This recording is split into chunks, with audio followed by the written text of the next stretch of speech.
Hey you, and welcome to this video. Today we will help you out with getting your trident to return to you in Minecraft. The trident is definitely the coolest weapon in the game, if we are being honest. You can literally press right click, then left click and throw it. It's like a projectile. You can also just smack with it and it also does attack damage. It's actually super good. But the one downside is that if you throw it, you have to pick it up again. But what if I told you there's a way to negate that?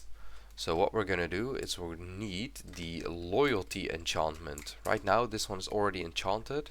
We've got impaling and unbreaking. I'm gonna put mending on there as well, of course. And we also have this loyalty 3 book. So what we're just gonna do is we are going to put our trident in with our book. And then, as you can see, if we throw it, it should always come back to us. There we go. How cool is that? I hope this video helped you out. If it did, please consider subscribing and we'll see you in the next one. Bye bye.